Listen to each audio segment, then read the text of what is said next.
Hello everyone, it's Attacker72 here, and for today, welcome back to another review topic for today's video, and the topic we're about to discuss, we're going to be reviewing the latest sequel, the latest Zelda title to the Zelda series, the long-awaited sequel to Breath of the Wild, a game that has been hyped up by Nintendo and the fans ever since Breath of the Wild first released back in 2017, The Legend of Zelda Tears of the Kingdom.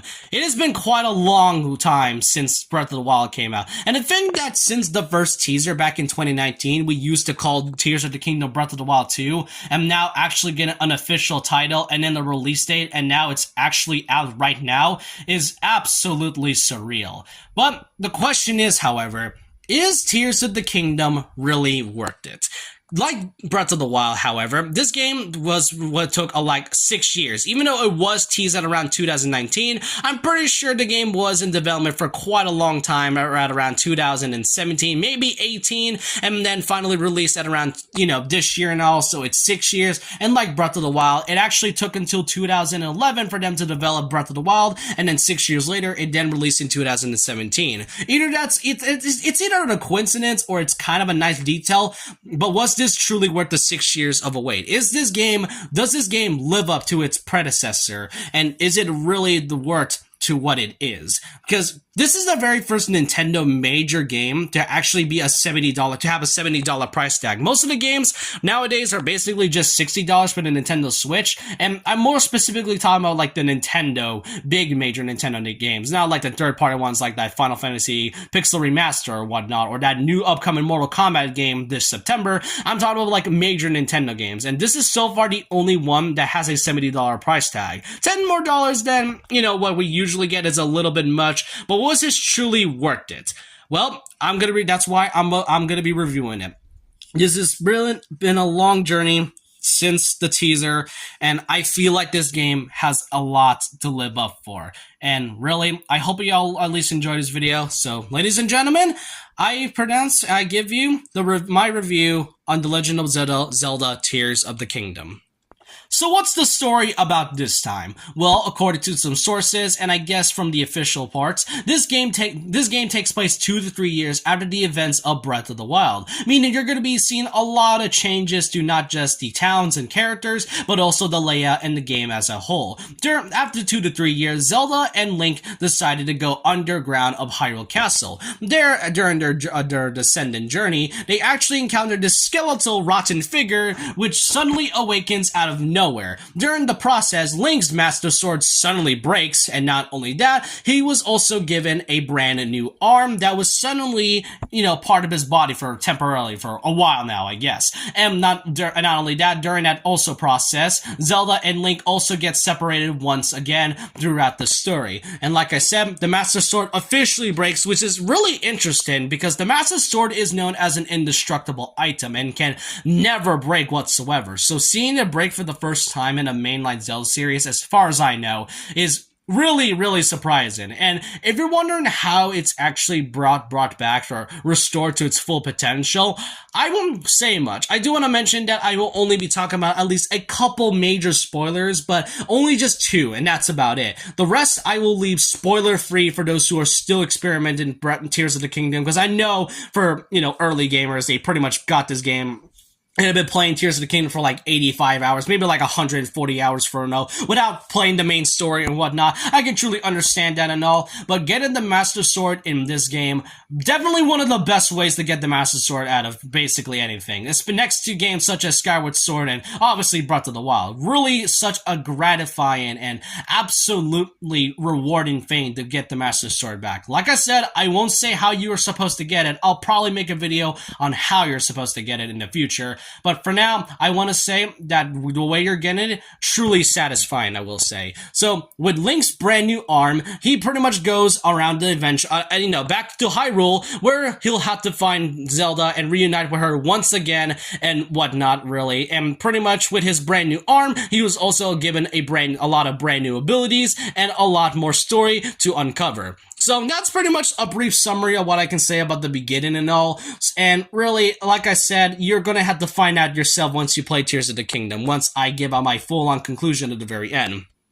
Now, I want to mention some parts about this game is that Zelda in this game, unlike Breath of the Wild, actually plays a huge vital part of the story. Because in Breath of the Wild, while she did play a big part in the story in some way, she mostly did in the past throughout the 100 years and sacrificed herself to Calamity Ganon. And even though she did speak to us from time to time and all, she didn't really play as much of a vital role, and you mostly get to learn about her and Link's relationship through the memories in this game, in Breath of the Wild and all. And we didn't really get to learn much about Zelda and all, so her actually having a big vital role in the story was really a nice upgrade from Breath of the Wild. Even though I liked the Zelda we got in Breath of the Wild, I really do like her a little bit more in Tears of the Kingdom because of how she is in the story. She plays a big vital part of it, and even though she and Link get separated, I do really think that there's a lot more to it than people think.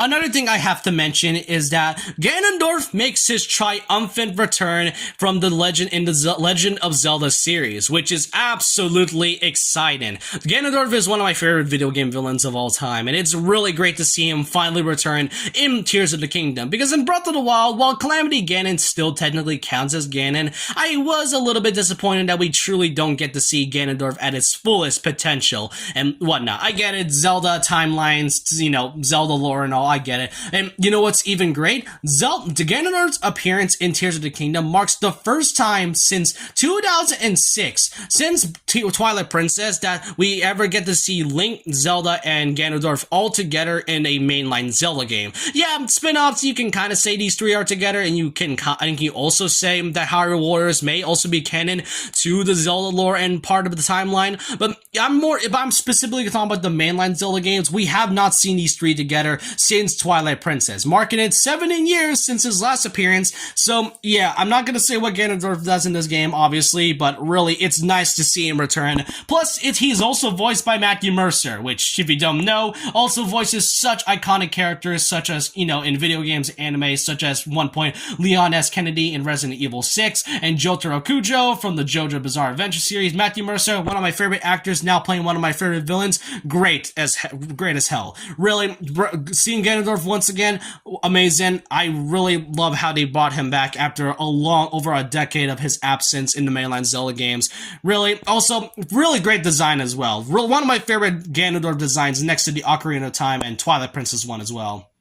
But that's not talking about the characters nor the story, What about the gameplay? Well, it's basically your typical Breath of the Wild gameplay. However, there are a lot of major changes that compares to what Breath of the Wild usually has. So, you basically have your typical weapons, such as the swords, your bow and arrows, and also your boomerangs and all that, especially a few bombs. Well, technically, you don't actually have the bombs you got in Breath of the Wild. I will explain later on, but one of the two vital points in this game, in Tears of the Kingdom, are two major parts that pretty much gives Hyrule more of a lively feature. That being the sky, which I can tell for those who played Skyward Sword may have some similarities with it and may actually give us a lot of lore about the sky itself. And really, the sky, I will say, this is kind of like my only flaw, well, one of my only few flaws in Tears of the Kingdom, is that the sky is a little bit too limited. Like, keep in mind that the temples and, dungeons are actually still back in this game, like we do in every Zelda game. However, I felt like some parts of the sky feels a little bit too limited, and you don't really get to do much aside from, the only big major sky area was the part from the very beginning, and that's really about it. But aside from the sky, there's also the depths, or should I say just the underground in general. The depths itself is quite interesting, and, I will admit it is kind of scary and a little bit terrifying to go through, because if you don't have a specific item with you, in order to throw and lighten things up, then you're gonna have a hard time trying to go through and traverse these areas. Plus, the enemies down here are absolutely, I wouldn't say frustrating, but it's kind of a little bit more difficult if you aren't prepared to go underground. And like I said, you're going to need like a specific item for a good light source, and also a few armor and weapons and whatnot. So the depths itself is a really nice addition to the Hyrule itself. And like I said, the sky is a little bit limited. However, the depths itself gives up a really interesting vibe. And not only that, the depths even gives up more lore, because if you look at the map, you may have noticed something interesting from those areas that you can use checkpoints at. You're gonna find out yourself, because it's definitely, it is really mind-blowing. Speaking of enemies, we actually get new enemies and mini-bosses, aside from the usual bokoblins and Lizalfos, and even though they do return, they were given some new horns in order for, for them to be a bit more harder than the usual ones in Breath of the Wild. This time we've gotten a couple new enemies, such as these constructs, which I will say, if you're not prepared for any weapons at all, then yeah, you're pretty much screwed if you're not careful enough. Not only that they can pretty much kill you very easily if you don't have the right weapons and all. But yeah, constructs, we also got a couple new goblins, a few new dragons, a few new, characters, and also a couple new animals. Well, I mean, it's the same ones, but there are a few new ones in this game, which I really appreciate. So enemies, pretty great and top-notch.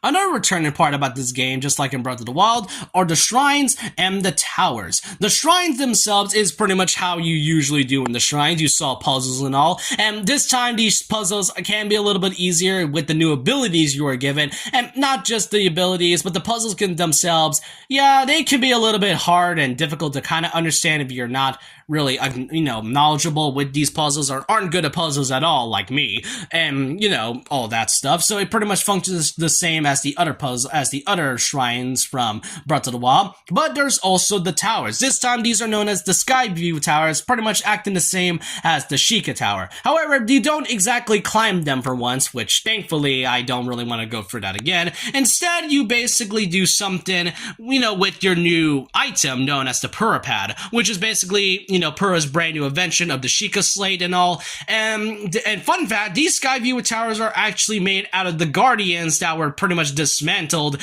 ever since the ending of Breath of the Wild, which, you know what, as much as I love fighting the Guardians, I really don't think I want to deal with them once again because of how very hard they were at first to fight. So seeing this becoming more of a tower is kind of funny, but also a little bit disappointing since we won't even get to fight them ever again. Though, don't worry, there are still moments where the Guardians are still shown in this game, just not as like a major enemy anymore.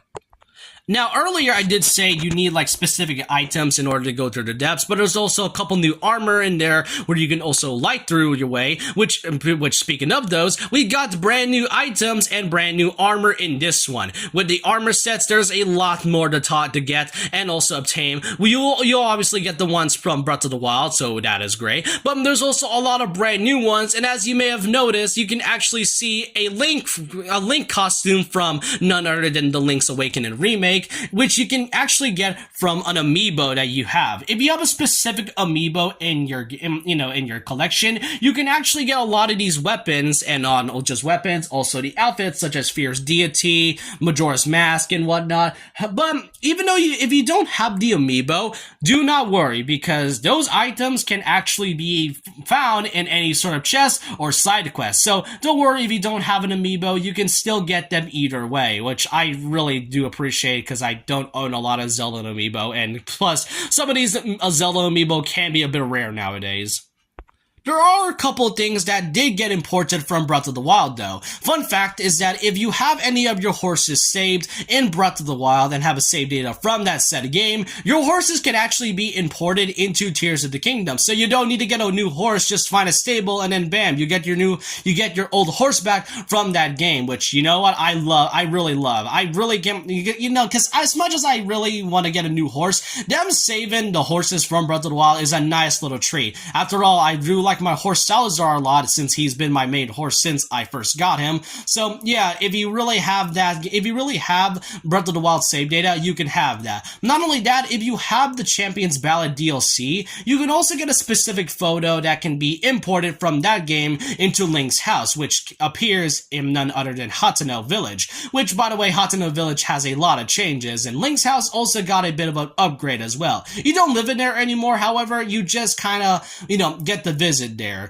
So that's pretty interesting. I really love how they did a lot of effort to import in those things into Tears of the Kingdom. It makes the game way more lively. A couple things that return from this from Breath of the Wild is also the memories, which you can get from specific areas. You can also get, the fairies that also returns as well, especially that one fairy that revives your horses. So don't worry if your horse dies. Once again, you can just find them anytime you want. So it's great to see these characters and also mechanics coming back from Breath of the Wild. And then we're gonna be talking about some of the new mechanics. Aside from the sky and all, they also added a brand new item known as the Zonai charges, which you can get and use in order to get these new devices known as Zonai devices, which really helps you out with the abilities that you've gotten. And speaking of those abilities, there's still a lot more to mention about them. Now, I did mention the depths a few times, but another currency was also added in Breath of the Wild, well, in Tears of the Kingdom. Aside from the rupees, you'll also be given poes, which you can only find within the depths, which are these spirit-like creatures and can be given by these guardian-looking statues, which you can trade for items and specific abilities to fuse. And then last but not least, a couple new items and outfits that you can get from these specific statues. So you better find and farm a lot of these poses as you can, because there's a lot of them you can find in the depths. And last but not least, the abilities. The abilities are a brand new part of Tears of the Kingdom, and these are pretty brand new, as I'm gonna show you. And these were shown during the AG Aonuma gameplay presentation, and we were given 4 new abilities that was shown, and there was a 5th one that I have to mention right now because I feel like any of you might want to notice right now. The 4 abilities that were shown were the Ascend, the Rewind ability, the Fuse ability, and the Ultra Hand, with the 5th one being known as the Auto Build. I'm not gonna lie, all of these 5 abilities are absolutely broken. Rewind can basically hit enemies if they throw something at you. The Ascend ability can literally either make you escape or go into higher places into a more simpler way, which, for that's very convenient. The Ultra Hand can basically stick through anything with any item that you can use, especially for those that are having a hard time trying to lift things. And then the Fuse ability pretty much fuses a lot of items such as boulders, rocks, even your own weapons into more powerful weapons. So all of these 4 abilities and the auto build, depending if you have a specific manuscript, you can basically build them right away without having to deal with using the Ultra Hand. So basically all of these 5 abilities are broken, and oh yeah, by the way, there's like a few abilities. Oh yeah, and obviously the camera, the map, and the amiibo functionality is back as well. I just gotta mention that before anything else. Really, these new abilities are great, which unfortunately means they did get rid of a couple major abilities from Breath of the Wild, that being the Champion's abilities and the abilities that you were given from the Sheikah Slate, which includes the remote bombs, which is a shame. I really like the remote bombs as they are a little bit more convenient to destroy enemies more easily, especially in fighting the Molduga as well. But I'm not gonna lie, the new abilities are a little bit more funner in this way. There's a lot of endless possibilities into making vehicles, weapons, and whatnot, and it really gives out more variety into what you're supposed to do in Tears of the Kingdom, and the Koroks makes a return as well, and they are a bit more useful for once, since you can actually find Koroks that offers 2 Korok seeds, depending if you do their bidding a bit more correctly with these new abilities. So that's really great to see. And even though I will miss Revali's Gale, which is one of the most convenient abilities in Breath of the Wild, I really do love the other abilities in this one, especially Fuse and Ascend. Those are one of my favorite abilities in Tears of the Kingdom overall. And that's all I can say about the characters, the story, and the gameplay. Also, music, phenomenal as usual. And they also did reuse a few music from Breath of the Wild, but that makes it even better. So, is Tears of the Kingdom truly a worthwhile purchase for $70? Absolutely. Absolutely with a yes. I'm not gonna lie, this has truly been a long-awaited game that fans have been waiting for, and you know what? Nintendo truly delivered. Despite this being $70, everything about it, there's a lot more content. It has a lot of things that you can do in this one. The open world aspect feels more expandable than ever, and yeah, I know there's a lot of fans that are complaining that this feels more like DLC for Breath of the Wild. I can kind of see that, but with Breath of the Wild, while you can do a lot of things, there is is still a few things that you really can't do that you weren't able to access in Tears of the Kingdom. And in this one, they've given us a lot more, from the skies to new weapons to the underground areas. And I can kind of see why it took a while for this game to be releasing, especially with the new abilities that you were given. Overall, Eiji Aonuma and the Zelda team did their absolute best, and they did a really good and phenomenal job into making Tears of the Kingdom one of the best games. So, for the first time in my series and in this YouTube channel, I will give Zelda Tears of the Kingdom an 11 out of 10. This is the first game in my entire series of reviewing where I actually give this an 11 out of 10. This is a fun game, a tremendous game and all. And I will also say that Tears of the Kingdom is Game of the Year material. It might win Game of the Year this year. Who knows? Depending on whether if Elden Ring gets involved in this once again, or maybe another big game that will come out this year.